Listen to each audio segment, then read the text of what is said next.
Welcome to the Systems to Scale panel discussion. This is your roadmap to scaling success. I am very excited to not dive into an episode with one guest, but equip you with insights and strategies that are necessary to truly go ahead and begin building your business.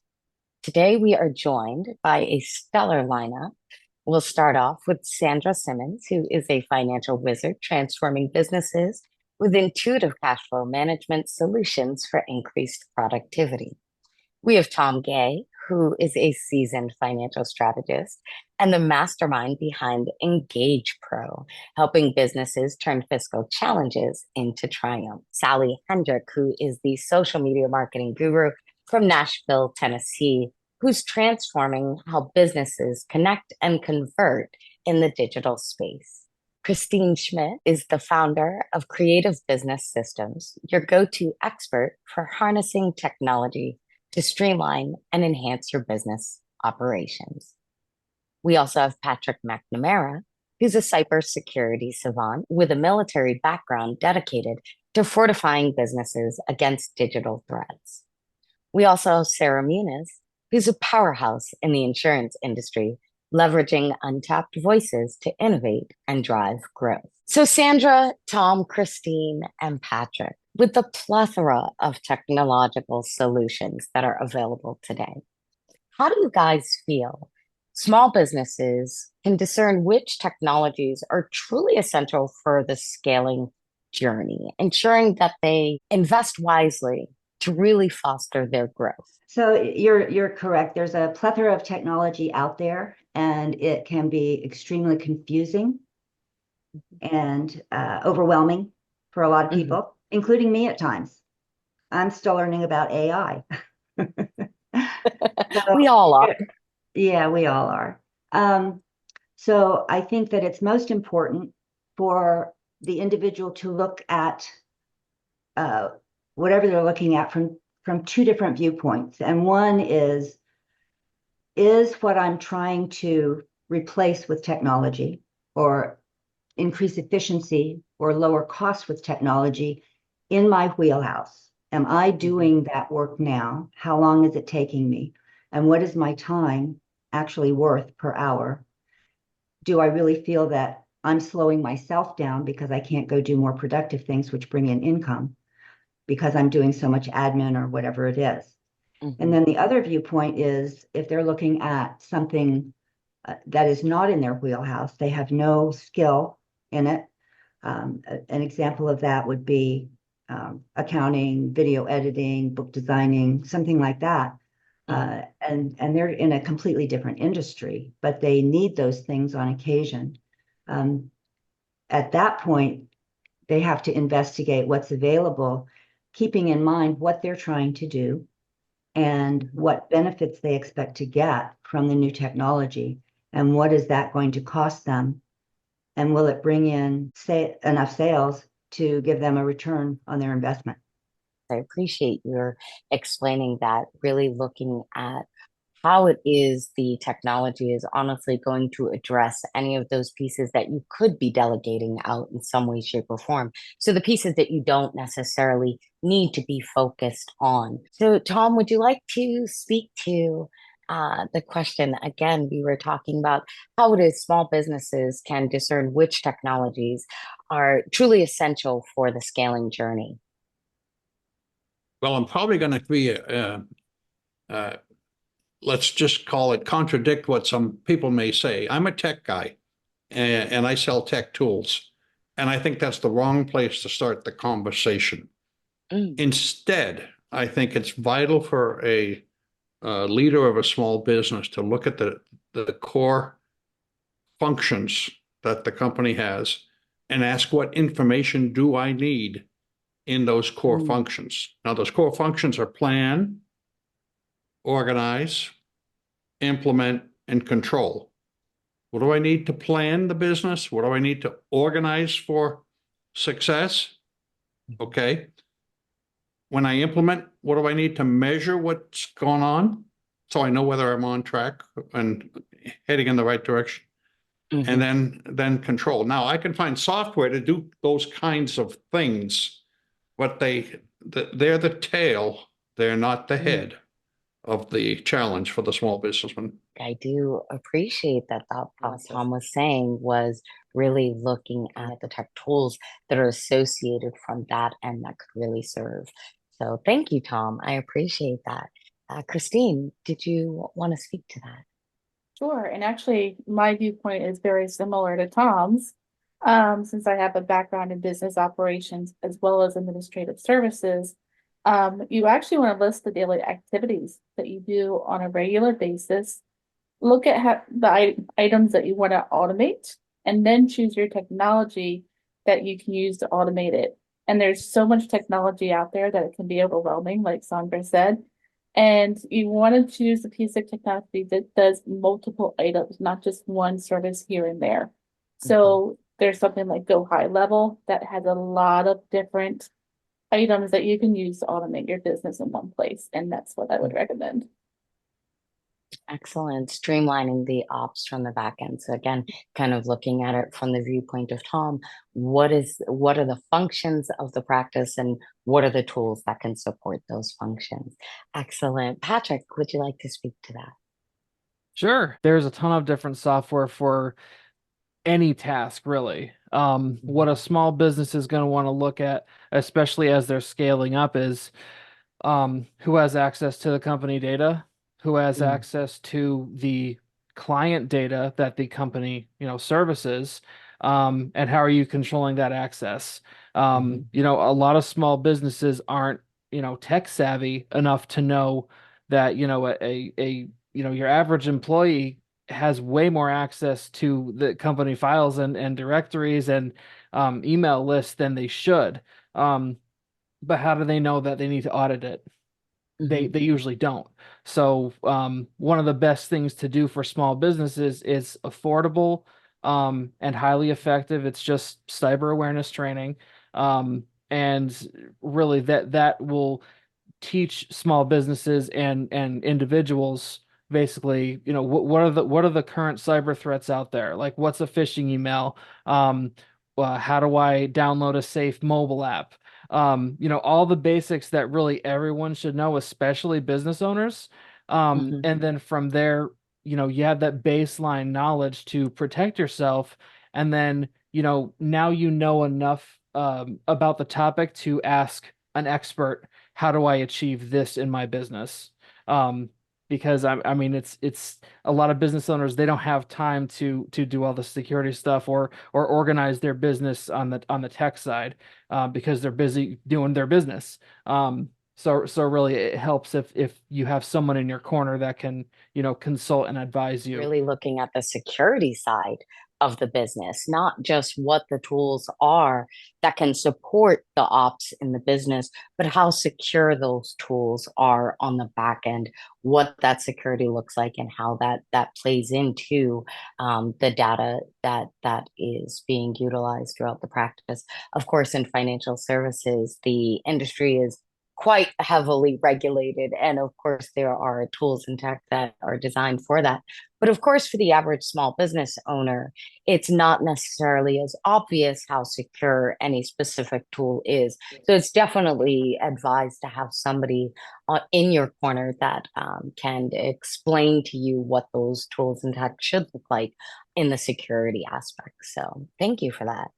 So next up, we are going to chat with Sarah and Patrick and Sally about technology adoption and what comes with that. What are those hurdles that come along with the technology adoption? Of course, we talked about, the security risks and we talked about the operations aspect of how we go about looking at tech. Patrick, would you like to speak to any of the challenges that small business owners might face when adopting that technology from a Sure. security perspective? Of course, of course. So the challenges they may face that they might, I'll touch on a few that they might, immediately realize that is a challenge, and then, later on, something that may become a challenge. So I mean, the learning curve, I think, is probably one of the biggest challenges.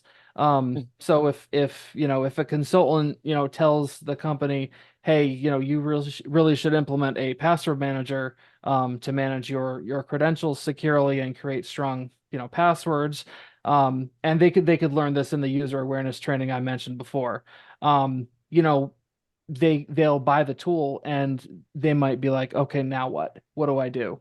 Mhm. So really there is a lot of free help out there to set these certain softwares up. YouTube, you can go directly to the company's page and they'll usually have a FAQ or a first time setup kind of process, Mhm. for various operating systems and browsers and stuff. Or like I said, you can go to the company's channel on YouTube and they have pretty much all that stuff too. Now what they might realize is a challenge later on is, let's say they set the password manager up and they have 50 employees, all different departments. They might realize that they have shared the password vault with everyone. So now, Mm. your HR people, your finance people, your sales people, all of them can now see credentials for, your billing accounts, your client Mm. accounts, your CRM, your maybe your domain, your Mm. Cloudflare, your Cloudways, the things that are really only the IT person should be able to see, or maybe only the finance person or HR person should Right. see. Socials, bank information.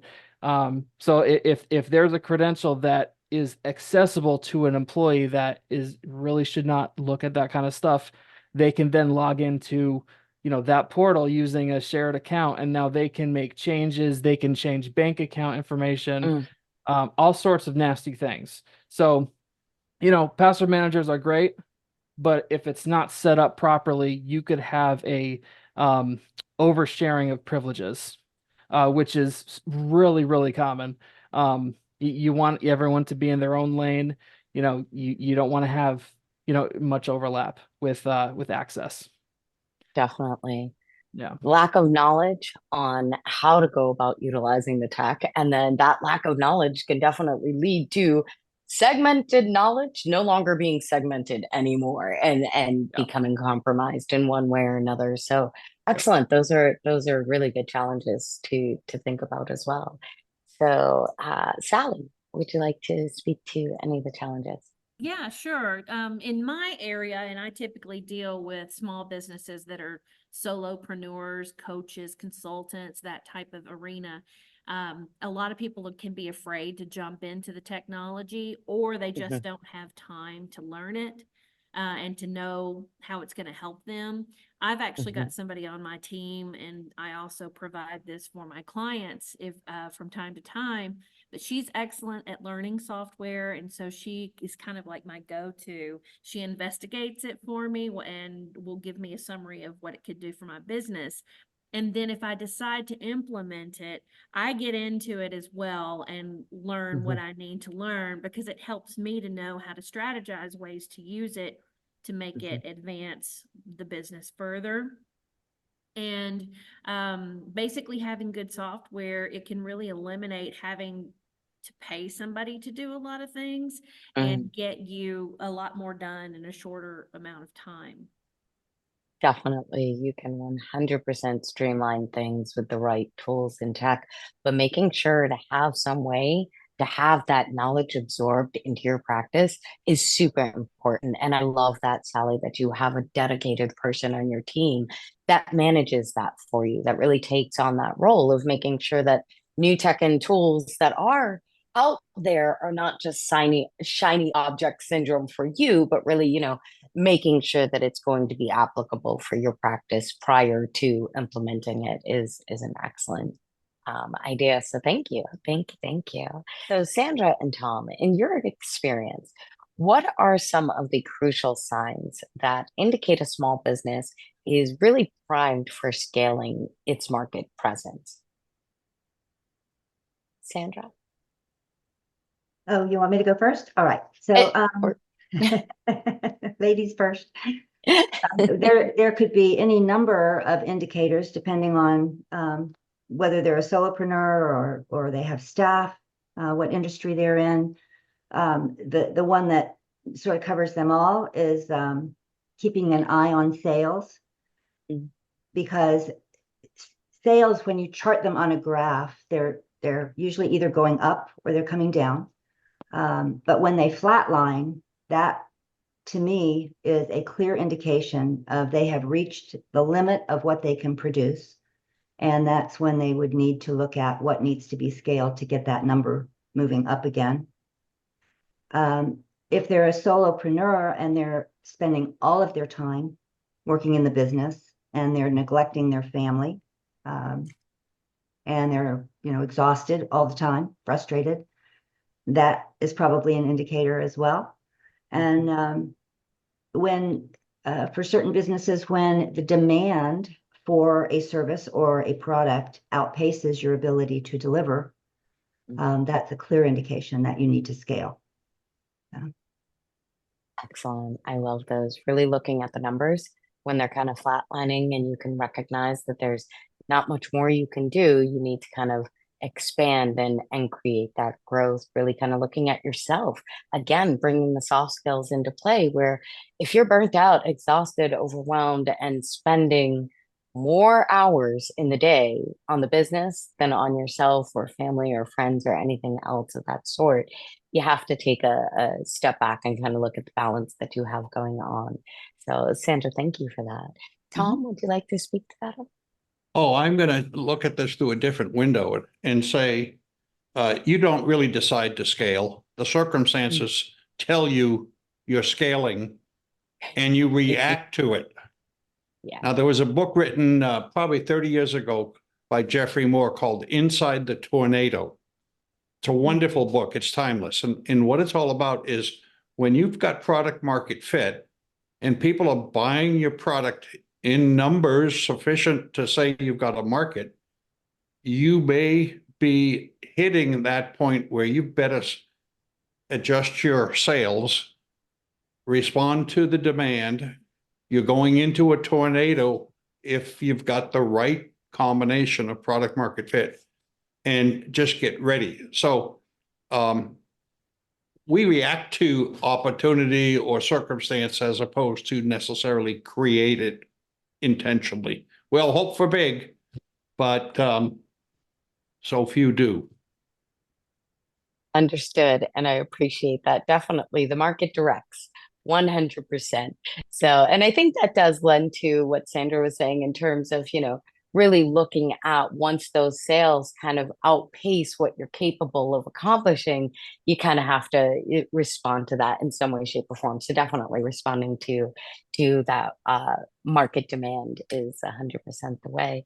So Sally, Thomas, and Sarah, expanding that market reach is vital, of course, for scaling. Can you provide actionable strategies that small businesses can employ to enhance their marketing efforts and connect with larger audiences effectively? So we'll start with Sally. I'm going to talk about digital marketing at this Of point. course. The thing about digital marketing is that you can pinpoint exactly who needs to see your content. If you're going to be out there making content, doing content marketing, meaning blog posts, videos, podcasts, whatever your long form content is, and then social media that quickly directs people over to that deeper content. And you can then call that a content upgrade, if you will. That gets people to your website. It may get people into your email list, depending on where you're sending them. And the nice thing about that is that once you capture them on your website or in your email list, you can push content back in front of them again and again, which is that concept of people have to see you 7 to 12 times before they're going to do business with you. And that is the quickest and easiest way of doing it. One of the ways too is through Facebook ads. You can always continuously update people with new information, new content you're pushing out there, and you can pinpoint really specifically with Facebook ads. So I think it's really smart to run fresh content as a low simmer type of ad strategy until you're ready to come in with something that maybe, a little bit more they can take a bite of. I love that. Just kind of keeping the low content in the back end and then really formulating that major content strategy to bring people in when you see fit, but really kind of making sure that you're maintaining contact with those through the digital marketing. Of course. Excellent. Thank you, Sally. So Well, I would start at a place where you're working on some fundamentals first before you get into what to do, and ask the question, what problem do you solve and who cares? Who has that problem? What you're looking for is your ideal target market, your ideal profile.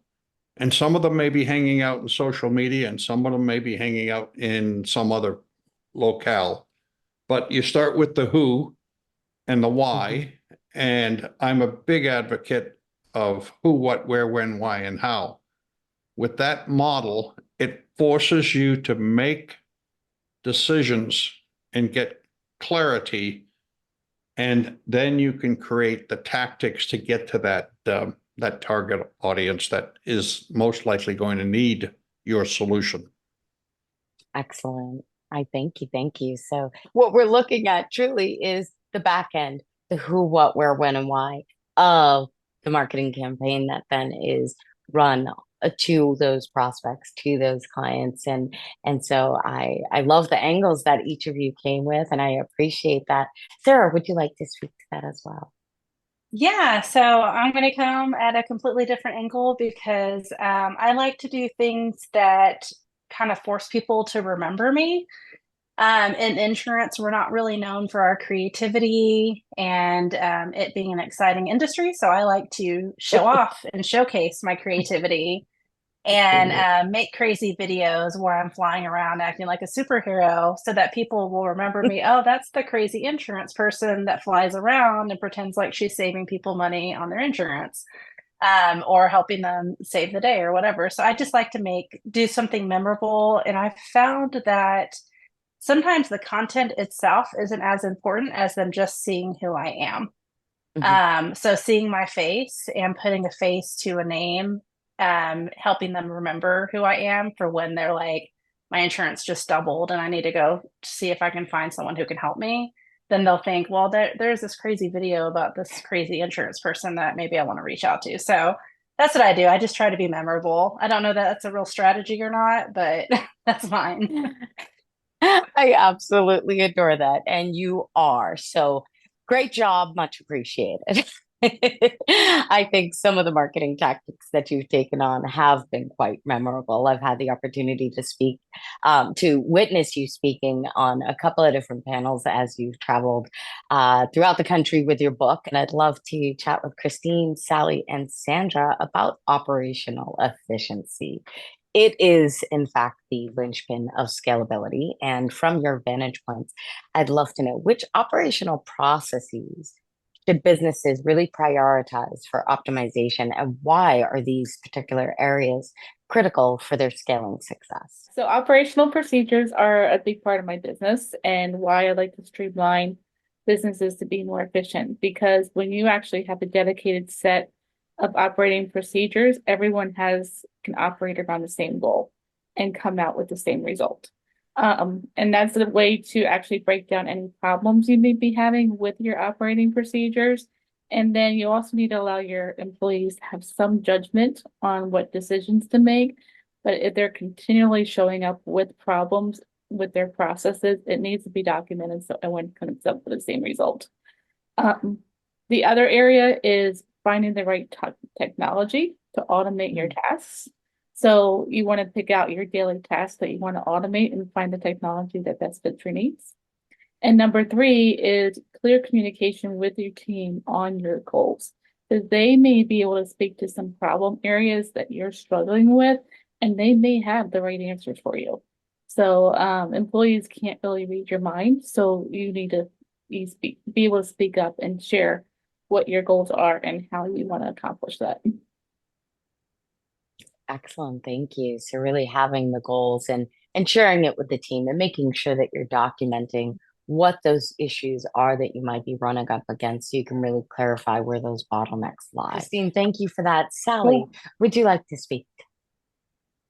Yeah, sure. Basically, I've got a list of functions that would be great for optimization.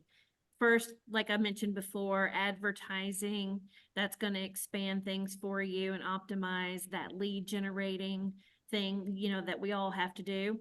And then project management, if you're using Mm, project management software or anything that will help with productivity, mhm, that's going to really advance what you're doing, communications, marketing, and then we can't forget about accounting. That's really important. And forget doing your own spreadsheets or sorting through your receipts all the time. You really need to have that digitized if you don't have it right. by now. And then I don't want to forget about embracing AI as a productivity tool. It Mm, really can help us to streamline functions that otherwise might take a long time, like mhm, summarizing, outlining. You could literally take this summit today, take a transcript of it, mhm, and have it to analyze what everyone said or every question, and maybe just rewrite it so that somebody could just read it when you send it out. If they don't want to watch the whole thing, they still mhm, get the highlights. First, from my hat as an accountant and a cash flow management coach, which is cash flow management is a very different animal than accounting mhm, is. So I would say to that the first processes that they would look at would be the ones that produce income. And everybody mentioned advertising, marketing, your buying and merchandising if you're in hard goods, but to look at whatever it is that you're considering using to try to scale the business. Is it going to help produce more income? That would be key. And after that, what effect will it have on the admin staff? What kind of communications you have to have with them? Because everything that the business owner does has a ripple effect, mhm, affects all the staff. So the admin would have to be brought in, talked to, if it's a new technology that affects them, that they're going to be trained and that type of thing. But I also mhm, want to mention that with the clientele that I've had over the years, they look at scaling from the viewpoint of their personal situation, and cookie cutter fixes or cookie cutter programs or cookie cutter type technologies don't work when mhm, they're a solopreneur, or when they're, for example, in my world, a chiropractor who's going to open a second clinic. That's a completely different type of scaling than an internal business scaling. Um, mhm, Other businesses look at, do I want to try to go after another vertical market of people? mhm, I work with dentists. Do I want to work with cosmetic surgeons? Do I want to work with chiropractors? They're, looking at the vertical markets, and that's a different type of scaling. So, mhm, uh, it takes a lot of thought and digging in mhm. and figuring out what you're trying to accomplish before you go after the tools, because you need to know what benefits those are going to bring to the table to make you successful in whatever you're scaling.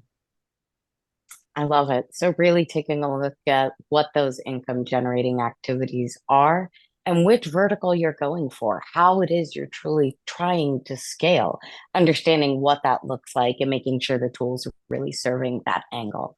So thank you for that. Mhm. So last but not least, I'd love to chat about achieving a balance between operational efficiency and the necessity for scalability, for or the necessity for flexibility is what I should be saying in scaling. Um, so, what strategies or approaches would you guys recommend for businesses who are striving to maintain their equilibrium as they're growing, really maintaining that balance? What strategies would you guys suggest? And I'm going to open this to the entire panel, whomever would like to go ahead and speak to this. It's really important to listen to your team for advice because they could probably have the feedback that you need to pivot your business in a different direction, because you need to look at their skill sets, see where they lie to help them move the business forward. So look to them for advice. You also want to bring in somebody from the outside that you may not have experience in to help you move past those roadblocks and actually help you understand how to fix those roadblocks. The second one is, like I said, listen to your team for advice. That is the biggest portion because so many people plow through what they're doing without looking to their team for advice. And the third one, be willing to be flexible because one idea may not work. And if you listen to your team, they may have the solution for you. Really taking a step back, being flexible and listening to that feedback, both internal and external, in order to be able to apply it and move forward. Excellent. Yeah, I Anyone agree else? with Christine. Communication is the most important thing when you're Mhm. whether you're adding a product line or opening a second clinic. It's all about communication because the people that are working in a business want to feel like they're important, that they add to the flow of the business, that they're helping produce what the business is after. They're helping the company follow their mission. And too often, the heads of the company don't communicate downward. There's a trickle-down effect from that, and it can be positive or negative depending on whether they're communicating or not. So Definitely, again, really speaking to the soft skills and kind of paying attention to the people in your practice. So really yeah. listening to that internal feedback is super important. So excellent. Thank you both. Yeah, and I'd like to say something as well, like discovering, and I think you guys were talking about that you're not going to try to implement everything at once or a bunch of stuff, but really figuring out where is the pain, like what is it that your people don't want to do, like what do they hate doing, what do they wait until the last second that they absolutely have to do because they hate it so much, like take away the Yes. pain so that they can feel more pleasure at work, if you will. I don't know if that's the right way to say it, but make work a more pleasurable experience. And then bringing them in, communicating like I want to make your job better and more fun for you so that you can do the things you enjoy more rather than all this admin nonsense that maybe you don't like. I love that. Really kind of matching the skills to the people. So not just hiring somebody on for a position, but really making sure that the position matches that person and their personality overall. Again, the soft skills are super high on the list over here of important things that we are focused on for the flexibility. So would anybody else like to speak to that, or are we going to pop over to the Yeah. questions that were dropped in? Yeah, I have something I'll say. Let me give you a couple of additional points, and I agree with what people have said. I've scaled 3 companies to significant sizes. Number one is you need to use a tool like Slack to promote internal communications. Number 2 is I always had a 15-minute stand-up meeting with my team. It started out with me with one person, and at times it went to 15 or 20 of my leaders, just because everybody needs to know what's gone on and what your needs are and how to respond to that person needs today. That was a daily stand-up. And then the last thing, and so little of this is done, is leaders need to get to know on a appropriate, I'll put that word, personal level, their teammates, because employee engagement is terrible for the most part, getting worse, and you need to bring people back into the relationship and in order to get the commitment to enable scaling. Right. Tom, thank you. Definitely. I agree 100%. There has to be a tool, an internal tool designed for communications for the team so that they can make sure that they are understanding what's going on and where. And again, we're lending very heavily towards the soft skills, really listening to your team, understanding what they need and how they need to be served. So, Tom, thank you for that. And I want to thank all of the panelists for joining this afternoon. I'm going to go ahead and open it up to the to our attendees' questions. So bear with me just a moment while I do pop over to the chat so we can make sure to reply to these questions. So Siobhan did ask, how do you go about selecting the right tools that work well together? So I think we will go ahead and start by opening this question up to Patrick and Tom. Would you like to start and kick this question off? Sure. That's a great question. So what you want to pay attention to is each tool has its own purpose, but there's also a lot of tools that can do multiple functions. Um, you don't necessarily want to use a tool that is going to have a function for a tool that you already have that your team has been using. If you really like the features of that tool, then you could just not use that redundant feature. So that's one way to ensure your workflow is working well together. Um, Compatibility is a issue too. So when a business is scaling up and you're having integrations with the tool, like your single sign-ons, your authentication, your Microsoft Azure cloud, when you integrate all those with a certain tool, you're going to need to make sure either how to you're either tech savvy or you have people on your team that can troubleshoot that kind of thing. Um, because like, once that kind of thing is integrated, it will make your user experience smoother. It'll make access a lot easier and secure too, because all the authentication is sitting behind your domain. Um, so I would be sure to have that in place before you purchase a tool that you want to integrate with other external sources. And a lot of tools have that support too. Like once you buy a certain license or package, you might get a certain amount of support hours that that vendor will then help you set up that tool.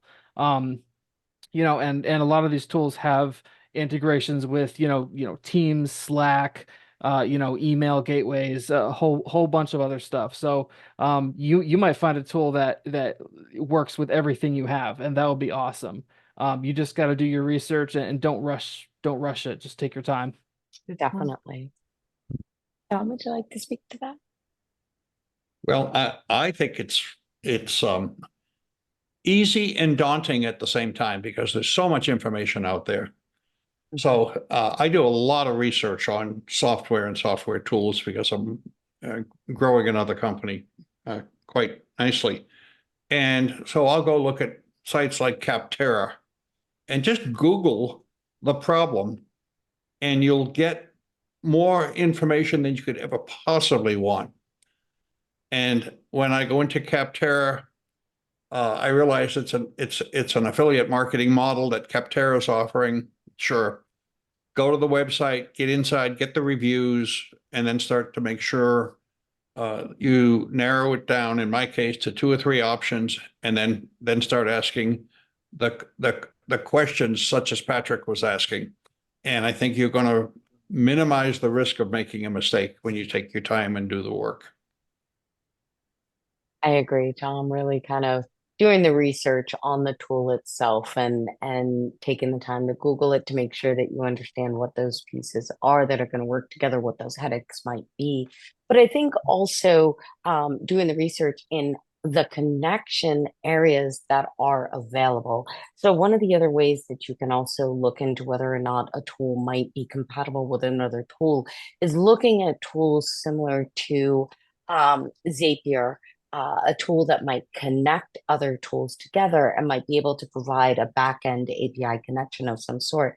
And what I'd love to hear is Patrick speaking to the security end of things on the API connections. How would somebody go about making sure that those are secure when choosing different tools? That's a great question. Yeah, so if anyone doesn't know what an API is, basically it's a logical endpoint that sends and receives data on behalf of, like Google or some other domain. Um, but what that API is sending and receiving, it could be usernames and passwords. It could be files. It could be all sorts of sensitive things. So um, usually when you do these integrations, you'll be provided, or you can be provided with an API from whatever that tool is. Um, and you can, request to see the back end of it and see how it's coded. And it's difficult to say if they'd let you even test it. But you can see what data is being passed to and from. Now, what an attacker is going to try to do is they're going to, if they infiltrate your domain somehow, they're going to find that API very easily, and then they're going to start making forged requests on behalf of an authenticated user. So, me as the attacker, I don't have an account with your domain at all, but I see, Lori's account. So I'm going to try to upload a video or a file just to see if it works. And if it's successful, then I know I can now access basically her account without being authenticated. So now I can do, anything she has access to, any files, any other, IP addresses or accounts, I can now try to access them, and I'll probably be successful. Um, that's how APIs are used maliciously.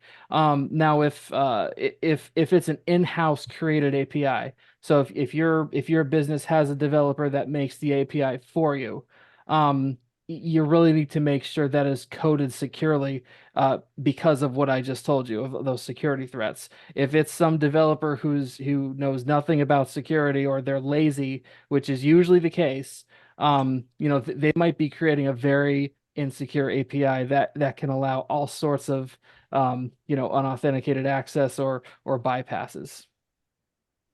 Excellent. So there might be specific security um, tickets or something to that effect that they can kind of look for or ask the company for in order to make sure that the software that they're using is really going to be secure, regardless as to which way they go about creating the connection. So thank you for that. So another question presented by the audience is falling back onto operations and procedures. With set operations and procedures, how do you leave room for creativity? So, Sally, Christine, I'd love to hear your responses to this question. Sure.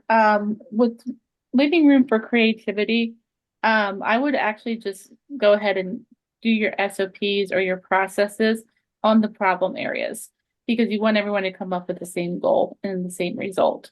So focus on the problem areas, and then you can leave room for creativity in the areas where you're strong in those areas of your procedures, and you can look for new ideas on how to improve things.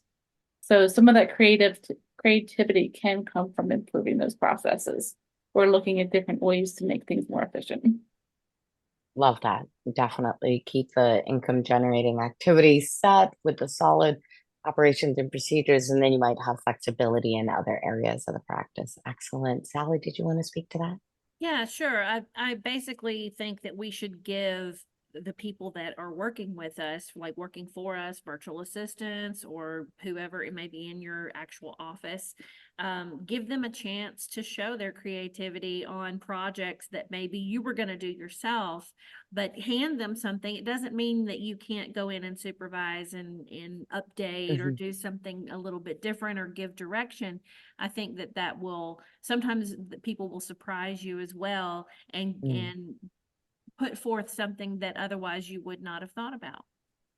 Definitely, I agree 100%. And again, that's leading back to the common goal, making sure that everybody understands what it is we're trying to accomplish, and then providing that flexibility for the team to tackle whatever those operational pieces are in their own manner. So as long as we're all achieving the same goal, we're moving forward. So, panelists, I thank everybody for joining today. I'd like to let the attendees know that we will be sending out a follow-up email with a link to the digital grab bag for those who have attended. We appreciate you being here. And panelists, I thank each of you for sharing your time, energy, and expertise with the audience today. So, are there any remaining questions or thoughts that anybody wanted to provide before we close out the session this afternoon? Lori, I had like one quick thing. Of Because I course. feel like I have to say this, but no matter how careful you are, there could be cybersecurity things that happen. Mhm. And there is a such thing as cybersecurity insurance. I know nobody really talks about it that much, but Mm. it is becoming a bigger part of the insurance industry. And it's so important for every company to have some kind of cybersecurity insurance in place at their business, no matter how big or small. That is an excellent angle. And Sarah, I thank you so much for mentioning that. In fact, what we might have to do is you and I have to sit down and do an episode specifically on that because that is my first introduction to cybersecurity insurance. So that would be an interesting conversation. Patrick, hopefully you'll join us for that as well.